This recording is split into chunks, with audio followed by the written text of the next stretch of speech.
Hi guys, Billy back, and this time we are looking at the Mr. J 1/6 scale collectible figure by Mars Toys. Now, it is coming up to Chinese New Year, and if you have any pre-orders that are roughly about a year old or even older, don't be surprised if your bank account gets spanked, because a lot of the pre-orders are going to come flying at you, because they like to get this stuff out of the way before Chinese New Year so that they can relax and, you know, bolster those bank accounts just in time to fill those red envelopes. So without further ado, let's get in and have a look at this figure. Now you can see from the packaging, you got a picture of the figure itself. It's really sort of like filtered through a Photoshop app. I don't know what they've done, but it looks like they've probably used like a comic book filter or something. It looks okay, but again, it does look a little bit like, you know, stick a picture of the figure on there, stick it through a filter, done. It's not terrible, but I think they could have done a bit more tweaking to make it look a bit better. But that's coming from a sort of graphic design sensibility.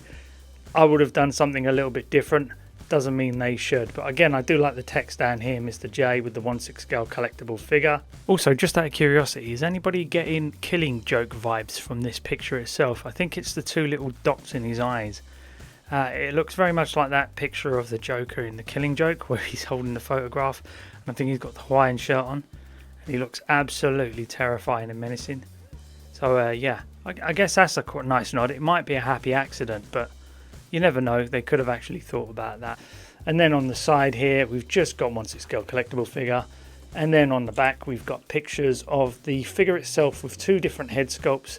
And I'm going to have a quick look down here and see if there's any misspellings. I do like to look and see if they've actually spelled something really bad. No, not really, except for components instead of components, but nothing too egregious. Sometimes I love it when they completely mess up the writing. It's just more fun for me. And then on the top here, you got nothing. And then on the bottom, we got nothing. And that's it, guys. Nice, simple shoebox design. Overall, the packaging does what it says on the tin. It's going to, you know, protect your figure or whatnot. It's not going to be something you'll probably stick behind the figure as a nice piece of art though. But let's get it open. Let's have a look at it. Now just quickly, here's the slip cover, and I really like this. This should have been the front of the box, to be honest, but it is kind of a little bit disingenuous because this isn't the style of Joker you're going to be getting.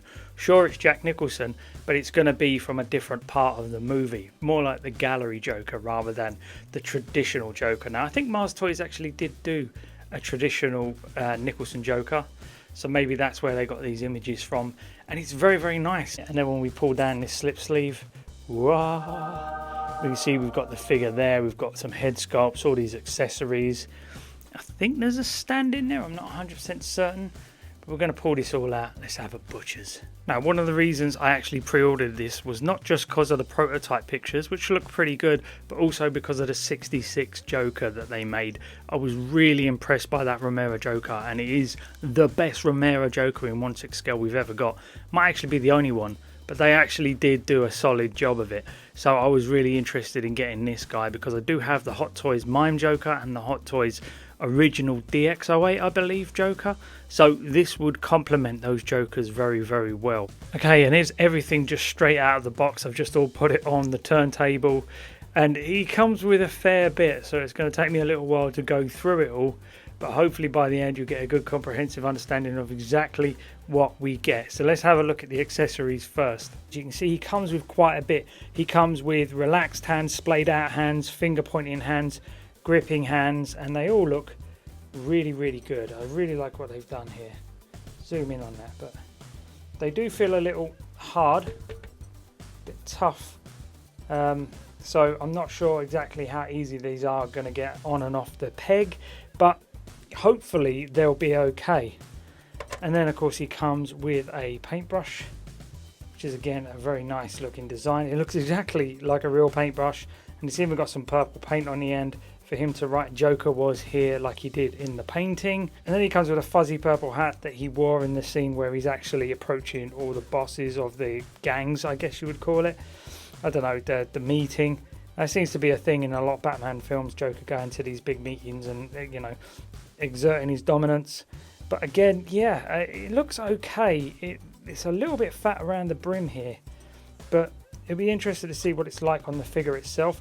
He also comes with a walking cane, nicely painted on the end. Looks really good. It's quite similar to how it was in the film. Yeah, got no complaints about that. It's just a slightly flexible plastic. Not much to it, but effective nonetheless. He also comes with this cool looking shotgun, and this is where it sort of beats Blade in terms of the weaponry, because you can see there's actually dry brushing in the sides of the gun here, which is really nice. And the barrel pulls open like that, and you do get 2 shotgun shells which look like this, and they are very cool looking. And then you just slide them in like that, and then you can close it up. Yeah, details in this are really, really good. And of course, where would we be without Jerry Hall's mask? This is very cool. What I would have liked is if they'd given us 2 versions of this. One where it's like this, but the other one where it's sort of all cracked and broken after she fell out of a window, sort of thing. Yeah, amazing, really. Look at the way he's sort of done some dry brushing, some gold paint around here like it's faded. And then he sort of painted on some flesh there. That is really, really cool. It works really nicely. And then of course he comes with this hand buzzer, goes on his finger, and it looks very similar to like it did in the film. Red dot in the middle, black and white swirls on the outside. And then of course he comes with this little artisanal bow that he can put on instead of his bow tie. He also comes with his artistic beret, which is really, really nice. This is how I'm going to display him, with this beret and that slightly washed out face paint, because I think that's really why I got this guy, for this and that, so he can look like he did in the art gallery. He also comes with a nice big handkerchief. This is one that he used to wipe his forehead when he fried that guy with the hand buzzer, you know, and he wipes his forehead clean, and then you can see his white paint underneath. That's really, really cool. You can stuff that in his top pocket or have him holding it. So while we're on the subject of these head sculpts, here is the alternate first head sculpt. Now this is the same head sculpt as the one he's got on now, except it's obviously got a bit of white paint over the top there. It looks okay. Overall, the paint application on this is amazing. It really does work when you don't have to tackle the uncanny valley with these figures, you know. But this is absolutely stunning. Like, I can't stop looking at it. It's really nicely detailed. I think the teeth are very nice and clean, slightly shiny. The eyes, again, nice and glossy with a bit of redness around the eyelids. And of course he's got that wash in the grooves and everything. And because he doesn't like hit the uncanny valley, because, you know, he's meant to look like his skin is fake. I think this works really, really well. And they've even got those great big eyebrows. It was sort of like an eyebrow fight between him and Michael Keaton, wasn't it? But yeah, I absolutely loved that. And that's a really nice touch. So if you were thinking about posing it with this head sculpt, I would recommend this one, because it's just got that little extra detail up there that sort of signifies a specific moment in the movie. But yeah, even the sculpting of the hair is really nice. I think it probably could have been a little bit more finely detailed, but that is a nitpick. Overall, the details, especially in the back of the hair, are very, very good. Yeah, I don't really have many complaints about that. And of course we have the secondary head sculpt where he has his face paints washed off, and he's looking like he's laughing like a mad loon. Yeah, this is the one for me. All this sort of like paint dripping down his face from the skin tones, all of these sort of grooves like going into his crow's feet there, and just sort of streaking down his face. Yeah, the flesh tones again work really well, but you can obviously see why I was interested in getting this, because of these details. Absolutely bang on. If I was to really criticise it, I'd say maybe that there could be a bit more gloss inside the mouth. It's a bit more of a satin finish than a gloss finish. Like, you look at this and it looks like it did in the movie. You just remember it being like this. I love it. I think this is fantastic. But the more I gush about it, the less we'll see it on the figure. So let's move on from here now. Oh no! And of course he comes with this little card. Now I really like this card because it actually looks like it did in the movie. My only criticism really is it would be nice to have 2 cards, and one with a tiny little hole punched in on the left side of the card here. Like, the image in the film foretells of his downfall. Basically, when he looks at the card, there's a hole in one of the cards, like I think a bullet went through it or something like that, and it's right on the cheek. But it's supposed to forewarn him that he's about to take a bullet to the side of the face, which he does in Axis Chemicals. And yeah, that was a really nice touch. Okay, overall, I really like the number of accessories you get. There isn't much I would criticize. The only thing I would say is that they gave you so much, and yet they probably could have given you just a little bit more, especially with the secondary face mask. That would have been a nice touch, and the extra card with a little hole punched into it would have been an even greater touch. But you can't really complain when you get this amount of accessories for this amount of money. Okay, coming in and have a look at the figure, you can see that it is really nice. There's some details in here that you wouldn't have expected to see, but they've absolutely put them in. One of the things is on the suit itself, you can see these fine blue stripes. That is in actual fact something that is in the film, and it's a really nice touch to have been able to get that in there, because a lot of these third-party companies would miss a small detail like that and not put it in, but they have.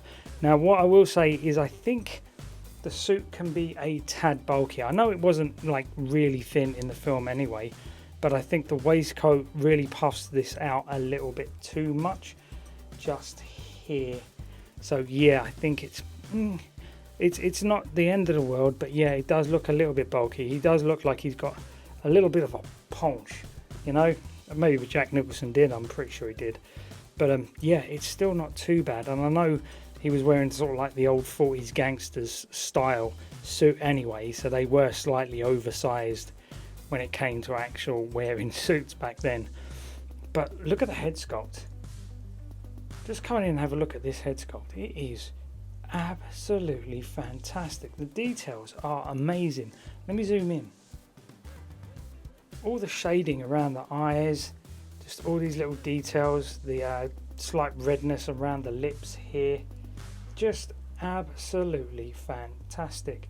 Nice glossy eyes, the eyebrows are nice and raised, and again it's exactly the same as the other head sculpt with the paint on the forehead, but it's just, what can I say, it looks like Jack Nicholson's Joker in the film in that scene, doesn't it? And that's all you want, really. If Hot Toys released a head sculpt like this, I don't think anyone would complain, really. No one would. I mean, some people, there's always a few niggling complaints. There was always someone who says they hate it, but the overwhelming majority of people would be like, wow, I love this. But again, it's meant to look oversaturated, overpainted, because that's how it was in the film. I will say, I think snap fasteners is a bit of a pain in the butt as per usual, because with snap fasteners, they do pop open and they can be hard to put back in straight. And then you've got yourself a problem because you can snap these and then the suit won't close. But look at this, even more details inside the suit. Lift it up, you can see there's the belt buckle there. Didn't even have to put a belt on, did they? But they still did.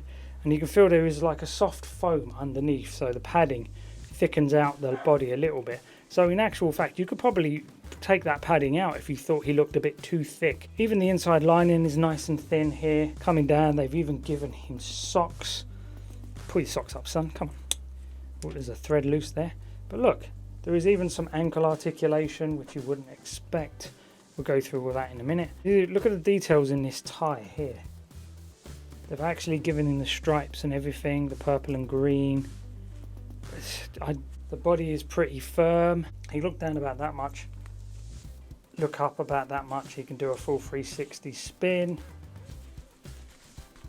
Arms can go out pretty far. They can go back pretty far. There is a double bend in the elbows. There is bicep swivel. There are wrist pegs, and the hands can go up and down pretty well. You can bend forward about that much, bend back about that much. You can torso twist a little bit, but not a huge amount. You can Van Damme about that much. The legs can go out about that far. There is a thigh swivel. There is a double bended ratcheted knee, thank God. And then there is ankle articulation, which is good because now that means that the knees and the legs will be a bit more supported. The joints are pretty tight. There's a little bit of a squeak when you move them. See about that? And that's about it, to be honest, guys. he'll do absolutely anything you need him to do. I mean, other than, you know, maybe a superhero landing pose or something like that, because, you know, that's not exactly what the Joker's about, is it? But overall, yeah, I'm really liking what they've done with this. And here he is with the second head sculpt on, and this is exactly the look I was going for. Now, I haven't put the little bow tie thing on him yet. I might do that in a minute, but I just wanted to get that head sculpt on, get the beret on him, and have a look at what we get. And yeah, I am super impressed overall. I was quite surprised how easy it was to get the hands on and off. I thought they would be very difficult. They felt a little bit hard to the touch, but they are very nicely painted overall, so you know, they get extra bonus points for being able to put the hands on and off easily. That is actually quite rare. I think the padding on the body is a little too padded. It looks very thick around the waist, so maybe that could be brought down. I think some people will try and remove that fat suit for sure. One of the problems I've got is that the hat, it's a bit too big, it's a bit too wide. It sits on the head, but it doesn't look like it really fits him, and the hair is too thick. It doesn't fully work, I'm afraid. So I'm not enamored with that hat on those head sculpts. I don't think it works very well. And we still have a few little problems, like the beret on his head. Again, that sort of fits around the hair rather than the hair being sculpted so that it can fit under the beret properly. But it's again a niggle, because I do look at this figure and I'm literally playing the song Party Man from Prince in my head right now. There isn't much I will criticize. The only thing I will really go and criticize is the base. I think, it's that sort of weird shaped Age of Ultron style base, and it's okay. But again, the Joker nameplate, it just looks like fake metal. It doesn't look really good. I think if you're going to go with that sort of style, go with real metal nameplate. That way it will look a lot better. And I'll say the bat logo on the base looks pretty nice. I find it's a little desaturated. I just wish that they had the colour turned up just a little bit more, because it does look a little bit faded. And of course, we've seen so many figures come with that Age of Ultron style base. It's the new oval nameplate base, isn't it, that you used to get with all of the old Hot Toys, and then all the third-party figures started using that nameplate and oval base design as well. And now this Age of Ultron base is that new version, I think, and you're just going to get every figure with this. Okay, so overall, what do I think of the figure? Well, I absolutely love the head sculpts. I think they're fantastic. And I really like the head sculpt where his fake skin is sort of streaking down his face. I think that's fantastic. My only gripe with that is that this suit and this figure didn't really go with that scene. The suit and the normal head sculpts, we'll call them, you know, the non-streaky head sculpts, were part of the gangsters meeting scene. The gallery was actually him in more of like a traditional Joker clothing from, I think, the original Mars Toys release did that clothing, and the DX08 clothing. Yeah, those were kind of close to the clothing he wore in that scene. So when you put the head sculpt and everything on this figure, it looks good, but it's not screen accurate for that scene specifically. That's my only real gripe with it. But you know, for a third party figure, they gave you 3 head sculpts. They give you that great looking shotgun, they give you the cane, the hat, the tissue, Joker card, lots of hands, just a paintbrush. There's enough here that you can get really excited for. And the work they've done on it is really good. The suit's good, the clothing's good, the articulation's good. I like the ratcheted joints in the legs. I think I've heard from some people they find that a little bit too annoying, but for me, it adds to the longevity of the figure as far as I'm concerned. So overall, for the price, it is definitely worth the money. I just wish we had an alternate costume so that we could put him in for the full Gallery Joker experience. And I know it's a bit too early to say, but this could creep into Figure of the Year territory already. But that's it for now, guys. I hope you enjoyed the video. Like and subscribe. If you do me a favour now, if you can get out of my cave, I'm going to go try and put this on the shelf next to my other 2 Nicholson Jokers. And I think he'll fit in pretty damn well. Thanks a lot, guys. Bye-bye.